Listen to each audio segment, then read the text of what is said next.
Welcome back to the shipyard. Yeah, I'm back. I do reviews too.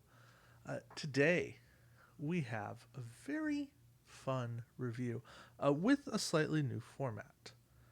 So, we are going through on Utopia, and we are looking at the Resistance's Futile faction pack, better known as the Borg faction pack. That's right, the Borg are back. Question: did they ever really leave? I don't know. That's a question for you to figure out. All right. First up, we have USS Voyager. She is of course an Intrepid class, Federation and Borg. 5246. Yeah, that's scary. Evade, target lock, scan battle station. The Borg with battle station. Okay, now I'm really scared. Double crew, weapon, tech, Borg.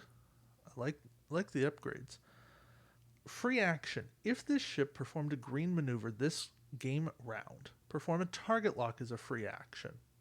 Okay. Okay.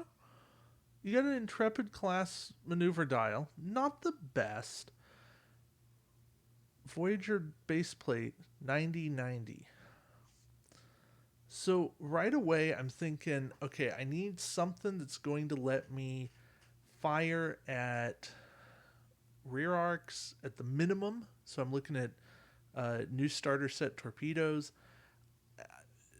Something that lets me fire outside of my primary arc would be nice as well. There's an aft torpedo that does that. But really, what's not to like here? Aside from a 34-point ship, getting 5 native attack dice with battle stations, 10 durability, 2 defense dice. Yeah, it's a little pricey, but this has some really, really nice synergy. The generic, if we look at the generic down here, 5245, crew, weapon, tech, Borg. So you lose a second crew slot, but it's all the way down at 29 points. That's a 5-point savings. Yeah, it's a really good named ability. But you got to weigh that up. Also, you swap battle stations for regenerate. So you're losing a lot there too. I don't know. I like named Voyager. I like the generic too. I do not mind that at all for a 29-point ship. Voyager though, Voyager's looking at like that a more like A minus B plus type ship. Generic is firmly in like the B minus C. They're both playable, but Voyager's definitely more playable. All right, Scout 609. This is Borg Scout Cube. So you're looking at stats of 3324. Action. Target a friendly ship within range 1 to 2. Repair 1 shield and 1 hull on the target ship. So the Borg now have a support ship. This is really interesting. 22 points, crew, weapon, tech, Borg. That's a nice variety. And standard actions here. Regenerate, scan, target lock, evade. Here's the really cool part. There's no restriction on the points of the Borg upgrade like every Scout Cube had before. So now you can go crazy with it. Not that many of the Borg upgrades are worth paying the big points. Or sorry, let me rephrase. Not that many of the expensive Borg slot upgrades are worth paying those points, but if you were so inclined, you could. So Scout 609 is playable. I don't think it's quite 608 playable, but it is better than 255. And I like 255. I like 609 more. This is going to be crazy in large games, those fun, crazy 3, 4, 500 point games. This is definitely a fun ship to have there. Generic, we got to come all the way down here. 17 points for a 3-3-2-3. You do lose the weapon slot, and that hurts. But that means every other generic Borg scout is also 17 points, and I believe there's one that does get a weapon slot. It's just important because for a scout to really be an offensive force, you need magnetometric guided charges. That's just a must-have. If you're going offensive, Scout 609 does not have to be an offensive ship in order to be playable here. So that's something to keep in mind as well. All right, Sphere 634. It's a Borg sphere, of course, so right away we're looking at it being plausibly good. 6077. Target lock, scan, regenerate. 40 points. Crew, weapon, tech, double Borg. I like double Borg. Combat phase. Spend a scan token beside the ship and target an opposing ship within range 1 to 2. Discard a scan, battle station, evade, or target lock token beside the target ship. Great. This happens at the start of the combat phase, meaning there is no way that they could possibly benefit from it, and you get to mess with them. You do have to have a scan, but them rolling one less defense die versus them not evading or not having offensive quality, that's worth it. That's always worth it. This is an ability that is definitely worth doing, especially because, well, actually, not necessarily, because the generic sphere is now 36 points. You're saving 4 points, and you're just losing a Borg slot and 1 shield plus your named ability. Still, this is playable. This is a really cool sphere to put inside of your oversized Borg cube, and that gives you that's a lethal ship to bring out late game. All right, our last named ship, Assimilation Target Prime. We've seen this named ship before, although this one comes with a different ability. It's a Borg mirror. Makes sense based on the episode it came from. Parallels. Next Gen episode. Really cool episode. I like it. 5154. You do not pay a faction penalty for cards equipped to this ship. Okay. Cool. We can stick anything we want on it. Fed come to mind. All tech upgrades equipped to this ship cost 1 less point. Okay, cool. It only has 1 tech slot. We can get around that. We can put systems upgrade on it, and that gives us an extra tech slot, so we can save 2 points. But, it's not the best ability. Really, we're looking at that first part, not paying faction penalties for for how we're saving points. This is a discount thing. But it's a galaxy. It's costing us 30 points. We get double crew, weapon, tech, Borg. It's playable. But it's still a galaxy. And I don't think that's going to be the main thing that's bringing it home. Still, it's okay. Now, what is cool is the generic of this ship is Fed Borg. You save 6 points on it, and all you lose is 1 crew and 1 shield. So it's a crew, weapon, tech, Borg for 24 points. It's a cheap galaxy, and I think it's playable. But is it everything you want? I don't know. It doesn't have battle stations. It only has a 90-90 arc, 90 forward, 90 back. That hurts. That hurts a lot. Let me be consistent with grading. ATP is a named ship. I can't give it any higher than a C+. I really only want to give it a C. Generic ship, it's going to be like a C, C-. But those are playable. They're more mission playable than like high OP playable, but I think they have a place, especially if you're trying to get even more into a fleet. All right, captains. We get a bunch of captains. We get, well, 4. Makes sense. There's 4 ships here. So I'm just going in order. Catherine Janeway. The art on her is cool. She's assimilated. So she's fed Borg. Skill, asterisk. But she starts with 8 drones. And then a range 1 to 2 ability, which is each time an opposing ship within range performs an evade, scan, or battle station, you can spend a drone token on this card and target that opposing ship, perform the same action as a free action, and place an Aux power token beside the target ship. Okay, so you're messing with them. They get Aux. You're slowing down a huge action economy.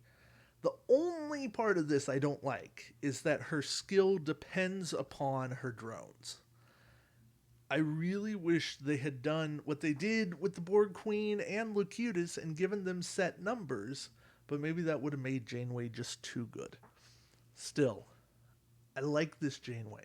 It's a cool spoof on what the Voyager Janeway has for that double action thing. But here you kind of get to do a different action. And I like it. I really do like this Janeway. This is like that A- range. All right, a Borg Queen, because what would a Borg pack be without a Borg Queen? She can only go on a Borg ship. Makes sense. She gets 9 drones, and this card has the ability text of all captains in your fleet whose abilities require 1 or more drone tokens to be spent. Okay, now you want Borg synergy. You put the Borg Queen and Catherine Janeway on the same fleet, and now you have 2 Catherine Janeways. You have a tactical drone to spend a drone, reroll your any all attack dice. Now you have that as well. This Borg Queen, while expensive, is also really cool. Again, she is awesome in those mega games, but she is kind of fun even at 130. It's tough to make her truly playable because she's expensive. Borg ships are expensive. You can't really make scout cubes defensive. I mean, you kind of can, but you can't. So the Borg Queen is playable, but she is more in the B range. She's tier 2, definitely good, definitely playable, but just not like the best of the best. All right, Locutus. Oh, Locutus of Borg. Skill 9, 4 points only. This is the cheapest skill 9 captain we have. Has to go on a Borg ship though. Cannot equip to a fleet. Cannot equip to a ship in the same fleet as Jean-Luc Picard. Gets 9 drones. You get 2 bonus crew slots. Not actual crew. You don't get them for free. And you don't pay a faction penalty when equipping a crew upgrade to this ship. So not only is he cheap, he makes crew cheaper, and he gives you the slots to bring more crew. So right away you could stick him on, I don't know, a Borg sphere, and now you've got 3 crew slots. You could stick him on the assimilated Voyager, and you've got 4 crew slots. Yeah, you get the idea that Locutus is actually a really good captain? Because I do. He's one that challenges my top 10 captains list. Because I really, really like what Locutus brings to this game. That limitation of Borg ship only is what holds him back just a tiny bit, but I think that was necessary to make sure that he wasn't completely broken.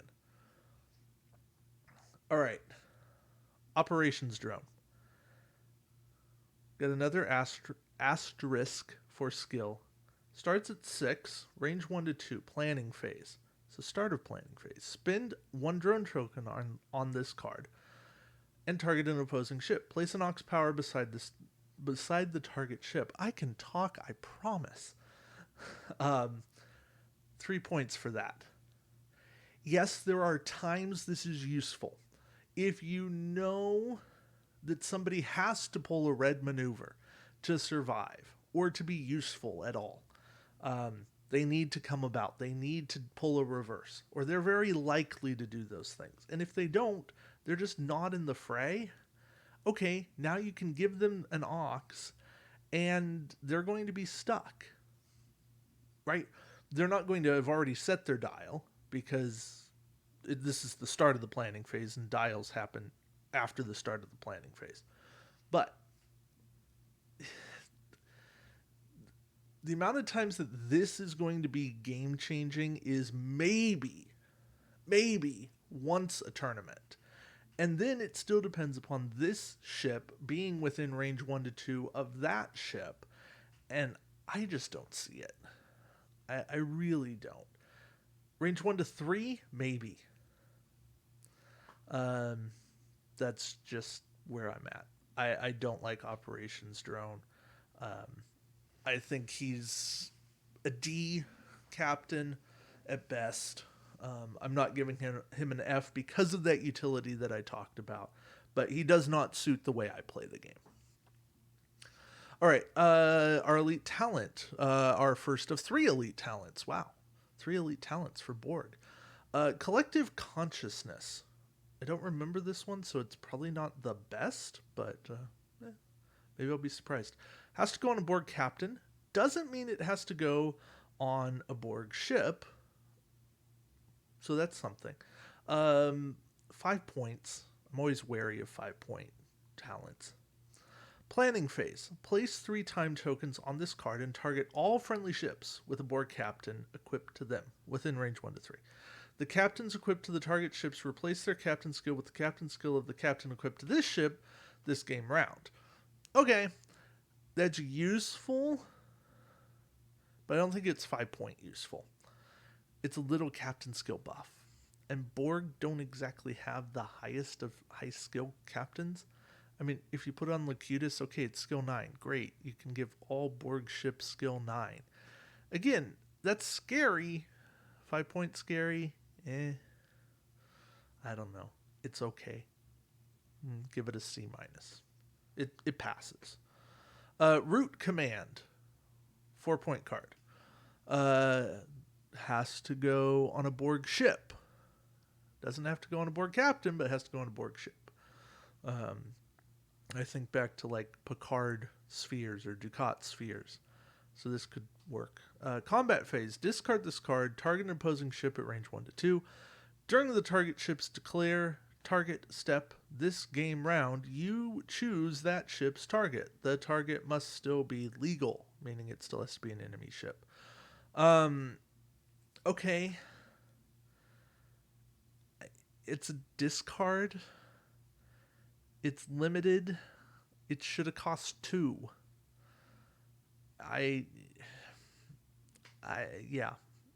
Again, it's okay, but it's not good. That good. This gets a D because I want it to be better. Ocular implants, however. I very rarely say that cards should be stapled together. Bohica goes with Ducat.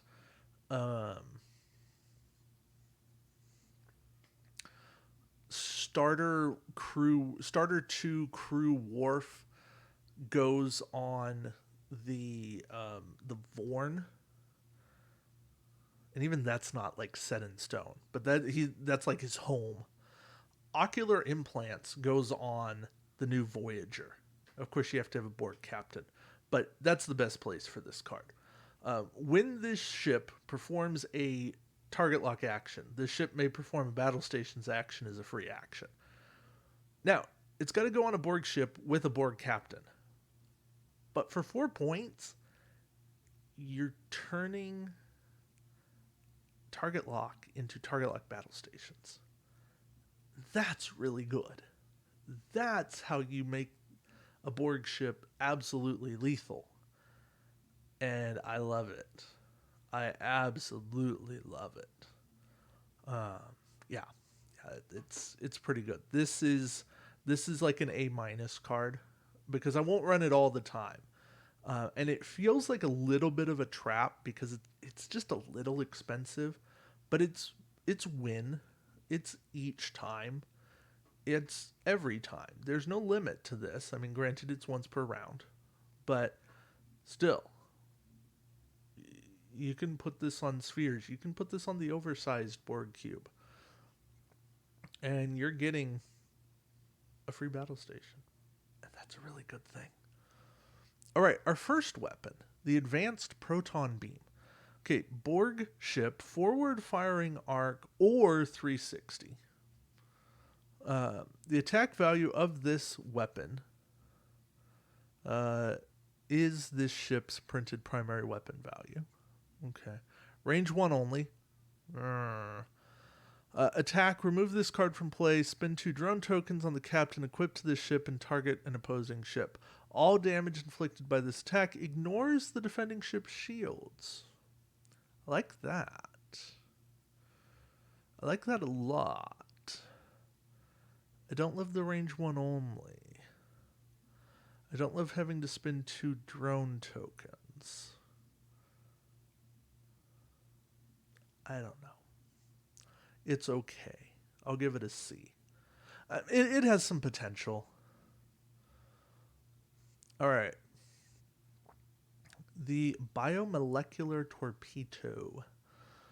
I said torpedo very weirdly. The attack value and cost of this weapon are the ship's printed primary weapon value. Okay, so you can pay 5, 6, a lot of points.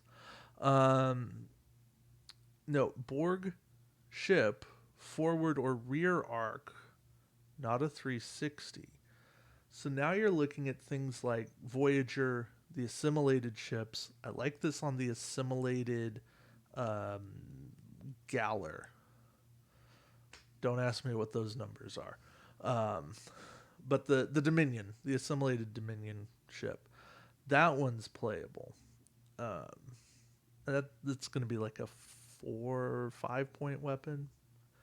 Attack, spin 2 drone tokens on the captain equipped to this ship and target an opposing ship. If this attack hits, place 2 time tokens on the captain and each crew upgrade equipped to the defending ship. If the defending ship is an 8472 ship, place 2 time tokens on all something. On all the something equipped. Oh, okay, hold on, I gotta look. On all the cards equipped. So, I mean, I don't run a ton of upgrades on my bio ships. This doesn't scare me that much. However, putting some time tokens on enemy captains and crew, that would be nice. Downside is you have to hit with this weapon. And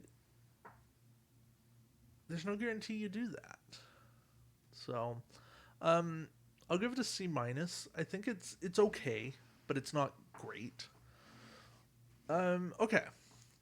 So moving on. This card's fun. Integrated Borg Technology. I'll call it Integrated Borg Tech. Add a Borg upgrade to this ship's upgrade bar. You don't pay a faction penalty for this card. It's basically a way of saying your ships become assimilated, and it's a 1 point tech. You swap a tech for a Borg slot. It's cheap, it's easy, it's viable. I like it.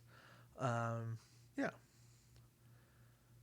Okay, our first crew, 3 of 9. When this ship performs a regenerate action, repair up to 1 shield and 1 hull instead. So you get both instead of 1. This ship does not lose its attack from performing the regenerate action. Has to go on a Borg ship. Well, that just makes sense. Okay. I like it, but I feel like if there were 2 cards and each one gave me half of that, or if this was a flip card and I got the repair and then the flip to the don't lose my attack, and this card didn't cost 5, it cost me like 3, I'd feel a whole lot better about this. But they tried to give me too much. Now it costs too much, and now I don't want it. It's still cool to know that it exists. I'm just not sure that I care that it exists now. C minus, because at least it fills a need. All right, Tuvok, another 5-point fed Borg crew. When defending, during the modify attack dice step, spend a drone token on the captain equipped to the ship. The attacking ship cannot re-roll any attack dice this attack. In addition, if the attacking ship has any Federation weapon upgrades equipped to it, convert one hit or crit into one blank. Okay, that I kind of like, because losing target lock quality or passive rerolls, whatever the case may be, and making it so you lose a hit, that's going to hurt. Now, granted, the losing the hit is conditional, but a lot of ships run Federation weapons. The torpedoes are not unplayable Type 8 or upgraded phasers, C-play. There's some use there. Still, Tuvok feels overpriced. I like it more than 3 of 9, not much. Tuvok, you get a C. B'Elanna Torres, 3-point crew, still fed Borg. Add a Borg slot to the ship's upgrade bar. The Borg upgrade equipped to this ship costs 1 less for each empty slot on that ship's upgrade bar. And I believe this was ruled that it's only printed slots. So there are shenanigans you can do with it, but yeah, you can still get some empty slots and basically make it free. And that's useful. Still, for the most part, there's not tons of Borg upgrades you want to do, although we'll get into a few. Still, a lot of Borg upgrades are very overpriced. All right, 2 more crew, and then you can see we're almost done here. Croesus, Borg-only crew. You can put him anywhere, but he's only Borg faction. 3 points. Increase the captain skill of the captain equipped to the ship by 1. If the captain is a Borg captain, increase its captain skill by 3 instead. Okay, cool. Once per game, when the captain of this ship is discarded, this card becomes the ship's captain, with 5 drone tokens. Okay. I don't hate that. I don't see a ton of use for it. Croesus, you pass with like a C. It just, this feels like Skill Worf from the Klingon faction, and that Worf just felt better. Maybe it felt more meaningful because Klingons just need to attack earlier. And again, I could do without the Croesus taking over and becoming a captain, and I feel like that added a point to this card. I would be fine with Croesus with just the top half and as a 2-point card. If that existed, I'm good. So, all right, moving on. 7 of 9, a 2-point crew. Yeah, I saved a good one for last. It's also the set order. Add 1 Borg upgrade to this ship's upgrade bar. All Borg upgrades equipped to this ship cost 1 point less. We're good. We like 7 of 9. 7 of 9 is a happy crew, because there are some Borg upgrades that you want to run, and getting them all cheaper is a very good thing. 7 of 9 will work with B'Elanna to get some stuff cheaper altogether, and you can get some cool Borg tech like the next 2 that I'll talk about, and you'll see what I am on about. So Borg multi-adaptive shields. 1 per ship, Borg ship only. You must discard the card if this ship has no active shields. Okay, fine. When defending during the compare results step, cancel 1 hit. It's 5 points. 7 of 9, it's 4. B'Elanna, cheaper. Okay. Still, it's a good ability. It's the Sutherland ability. And that ability is really annoying. Canceling a hit every single time is annoying. The Borg get around it with today's a good day to die. Sorry, today is a good day to die. Yeah. Um, because then everything's a crit. But still, actually, no, they don't because hit defender modifies before attacker on attack dice. You modify my dice, then I modify my dice. Yeah. So, no, you still lose out. Okay. Although canceling happens last. Never mind. Modify, then cancel. Ah. Okay, technological distinctiveness. Action. Place one mission token on this card. When attacking with this ship's primary weapon, this ship rolls +1 attack die for each mission token on this card. Rule of 3 still kicks. This is Borg ship only, 3-point card. It's unique overall, because if everything had technological distinctiveness, you wouldn't want to play the game against Borg. But yeah, spheres rolling 9 dice, or a sphere rolling 9 dice, Voyager rolling 8 dice. Yeah, it's good. Technological distinctiveness is a very good card. Very good card. Borg multi-adaptive shields is like an A minus. Technological distinctiveness is an A plus card. Period. Yeah, I said A plus. This is the star of this set. Assimilation tubules. It's a 3-point Borg. Action, discard this card targeted an opposing ship that is not cloaked, has no active shields, range 1 to 2. Steal 1 crew upgrade equipped to the target ship, ignoring the ship's restrictions. Great. If you can fulfill all of those requirements, I think you deserve to be able to steal a crew. You're not getting the points for it. You are getting the benefit of it, but good luck getting those shields gone. It just... I'm not sure how much of a difference it's ever going to make. And that's why I don't love assimilation tubules. I do like this version more than the 5-pointer, though. So I'll give this a C+. Yeah, I'll give it a C+. All right, Interlink Transceiver. It's a 2-point, range 1. This ship and all friendly Borg ships within range increase their agility value by 1. It's passive. I mean, that's nice. Very limited. Nice on the Scout 609. Like, support and do a little more support. Sure. Playable. C+. C+ playable. And lastly, distribution nodes. Activation phase, target a friendly ship at range 1. Repair 1 hull on this ship and deal 1 hit to the hull of the target ship. Aha. Boy, you wish you could do that to enemy ships. It doesn't work that way. I don't love this card. I know it's cheap, but you're just kind of... You're just moving the damage from your ship to your own fleet.